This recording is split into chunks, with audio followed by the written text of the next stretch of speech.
So the definition of an ultra marathon is any race longer than a marathon.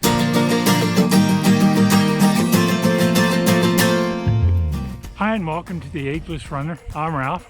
I've had this idea in my head for a while now that I'd like to do an ultra marathon. I think I'm capable.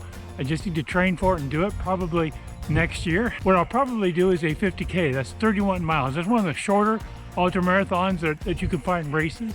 But if I'm going to do that, I need to increase my weekly mileage. I need to be running more, getting my body conditioned. So I thought I would share with you today some tips on increasing mileage safely, maybe a couple of tips on increasing your mileage during runs without seeming like a burden. Before I do that, if you're not a subscriber but you enjoy running, please consider subscribing to my channel. Just click that subscribe icon down in the corner anytime during this video. Thank you so much. So when I talk about increasing mileage safely, I mean avoiding overuse injuries, overwork injuries, like patella tendonitis, runner's knee, IT band syndrome, shin splints. If you're too aggressive in increasing your mileage, you're just asking for trouble. So you often hear about the 10% rule. In other words, it's okay or safe to increase your mileage about 10% a week. Well, that's maybe not the best way to think about it. Depends on where you are in your running. But we need to approach this in regard to your baseline mileage. What is baseline mileage? That's kind of the miles you run every week. How many miles do you run week after week where you feel comfortable in doing that? A lot of runners, that's about 15 to 20 miles per week. That's me. You know, as a hobbyist runner, unless I'm training, I'm not running a lot of miles, but I'll probably get 15 to 20 a week. So that's what I'm used to. That's my baseline.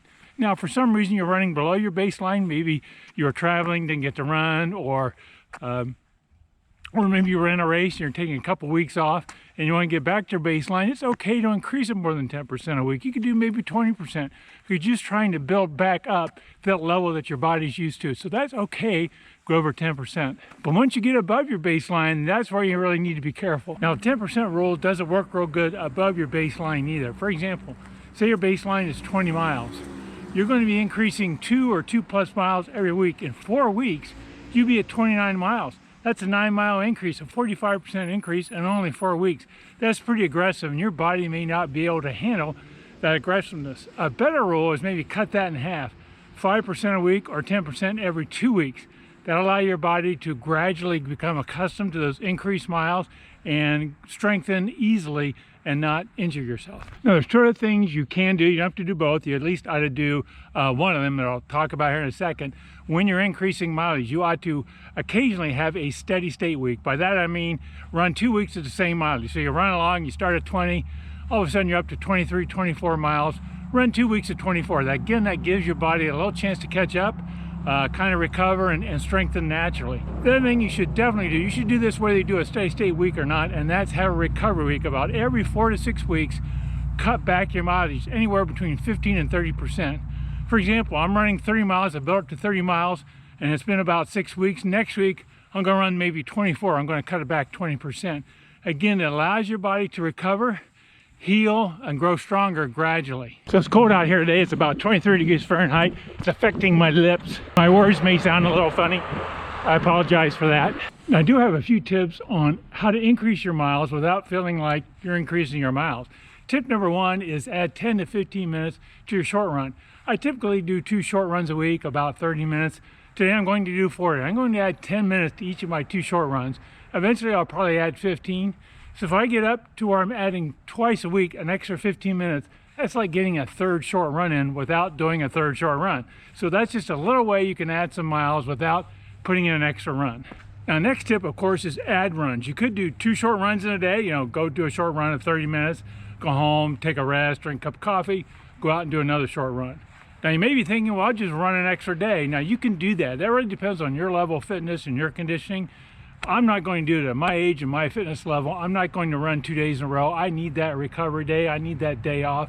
I'm just going to ask for trouble. I'm going to get overtired and overtrained and risk an injury. So I won't run 2 days in a row generally. Occasionally I might, but think about splitting up your runs. Even your long run, if you're going to go out and run 10 miles, run 5 miles, go home, rest a little bit, and then run another 5. Now, another tip is more of a mental tip, and that's not to get too focused on weekly mileage. Think more longer term, like a monthly mileage. If you think about weekly mileage and maybe you miss a week, maybe you didn't feel good or the weather was bad, you didn't get it in, don't let that discourage you. Think of monthly mileage. You're trying to increase your monthly mileage by so much. Focus on that, not the weekly mileage. So if we're thinking more longer term in our mileage and being able to run more miles, is to make one of your runs during the week or every couple of weeks a trail run. Why is that? So I wouldn't necessarily increase mileage on a trail run, but trail running is harder. I'm not talking about running on like a bike trail or a bike path, something that's paved. I'm talking about going out in the forest, the woods, a state park, and running a trail. That's a little more intense, use a little more effort. It's going to make you stronger. So when you do an increased longer run back in your neighborhood or your track, you're going to be a little stronger. It's going to be a little easier for you because you've got the extra conditioning of a trail run. So try a trail run every week or so, just to help build up that strength and conditioning. So to summarize here, the key message here is gradually increase it. No more than 10% increase in mileage over 2 weeks. Ideally, spread that increase over multiple runs. Think about a recovery week every 4 to 6 weeks, and try a trail run to help improve your conditioning. Hey, thanks again for watching. If you liked this video, and I hope you did, then scroll down, hit that like icon. And if you're not a subscriber, but you enjoy running like I do and my other subscribers, then click that subscribe icon. Thank you so much for watching, and happy running.